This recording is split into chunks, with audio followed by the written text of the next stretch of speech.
Assalamualaikum warahmatullahi wabarakatuh. Selamat pagi. Saya di sini akan mempresentasikan edukasi para ibu-ibu untuk apa itu dukungan ibu pada menyusui dan peran-peran suami. Perkenalkan, nama saya Muhammad Gansafi. Saya adalah mahasiswa kesehatan, mahasiswa keperawatan semester 3 di Stikes Patria Husada Blitar. Peran ibu dan suami untuk menyusui. Ada tiga yang akan saya bahas. Yang pertama adalah menyusui, bagaimana ibu, apa pengertian menyusui. Yang kedua adalah peran suami ketika untuk dukungan, dan yang ketiga adalah manfaat dukungan suami tersebut. Yang pertama, menyusui dan ASI. Apa sih pengertian ASI? ASI adalah air susu ibu yang dikeluarkan atau mamai yang diberikan kepada si bayi dan diproduksi secara alami untuk agar si bayi mendapatkan pertumbuhan yang optimal. Yang kedua, kandungan nutrisi ASI. ASI mengandung lemak, karbohidrat, protein yang cukup kompleks untuk si bayi dan membantu tumbuh kembang si bayi. Manfaat bagi bayi, ASI meningkatkan kekebalan tubuh, meningkatkan sistem imun dan menurunkan resiko infeksi pada bayi. Yang keempat, manfaat menyusui bagi ibu. Saat ibu menyusui adalah membantu melepaskan hormon bahagia. Dia menjadi bahagia karena mendapatkan omongan anaknya dan menciptakan ikatan emosi yang sangat kuat. Pentingnya dukungan dan lingkungan. Dukungan inti, dukungan suami dan keluarga adalah sangatlah penting untuk kenyamanan ibu menyusui. Terus peran masyarakat. Masyarakat sangat penting untuk mendukung emosional ketika para ibu itu saling mendukung untuk dan sharing pengalamannya.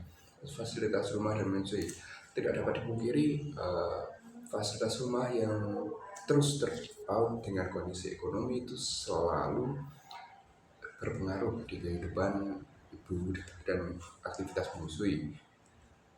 Faktor keberhasilan menyusui ada tiga: dukungan suami, pengetahuan, edukasi, dan kondisi fisik dan psikologis. Nah, ini yang saya tekankan, kondisi fisik dan psikologis. Kondisi fisik, fisik sang ibu, fisik anak, terus dan bapak itu sangat berpengaruh di psikologi saat menyusui. Nutrisi seimbang, istirahat yang cukup. Ibu-ibu saya sarankan untuk istirahat yang cukup agar dapat memberikan hasil yang optimal kepada si bayi. Terus kondisi psikologis dapat berpengaruh langsung pada produksi dan kualitas ASI. Kenapa demikian? Karena saat menyusui itu mengeluarkan hormon yang bahagia, dan diharapkan para ibu ini untuk cukup bahagia agar memiliki ASI yang melimpah, tidak kurang kepada si bayi. Peran suami mendukung ibu saat menyusui ada tiga: dukungan fisik sehari-hari. Tentu ibu pasca melahirkan dan ibu menyusui itu aktivitas biasa itu masih terganggu. Tidak hanya pas ini, pas hamil pun juga bapak-bapak atau para suami itu diharapkan untuk saling membantu dan peka terhadap kondisi si ibu, seperti memijat punggung, terus memperhatikan kondisi gizi. Yang kedua, dukungan emosional berkelanjutan. Suami itu boleh memberikan pujian, boleh memberikan dukungan emosi yang lain, boleh bukan pujian aja, dapat menciptakan lingkungan yang tenang, mengurangi stres pada ibu dan lingkungan. Yang ketiga, keterlibatan dalam perawatan bayi. Suami bisa dan sangat boleh untuk berpartisipasi aktif untuk ngopeni, ngayomi si bayi, karena seperti partisipasi bapak dalam menggendong anak, dalam mengganti popok bayi, memandikan bayi, terus memberikan perawatan kecil-kecil lah kepada ibu agar si ibu juga merasa bahagia. Membantu pekerjaan rumah tangga, pembagian tugas rumah tangga, membagi, jadi kayak kalau rumah itu sering dikerjakan oleh si ibu, maka sang suami selain bekerja itu boleh banget untuk membantu aktivitas ibu di rumah nantinya. Yang kedua, mengurus bayi bersama. Suami dan istri itu saling bahu membahu untuk mengurusi bayi yang notabene masih sehatnya. Dan seperti tadi memandikan bayi, terus menenangkan bayi ketika menangis, mendukung menyusui. Yang ketiga adalah menyediakan makanan bergizi.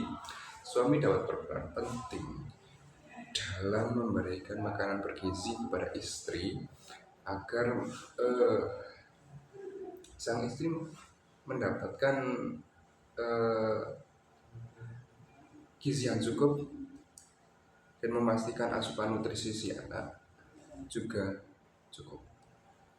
Menciptakan lingkungan yang nyaman. Ada tiga, ruang menyusui, menyediakan seperti kursi-kursi yang nyaman, kursi santai, kursi ruang tamu yang nyaman, atau pemandangan-pemandangan di taman yang dapat merilekskan si ibu.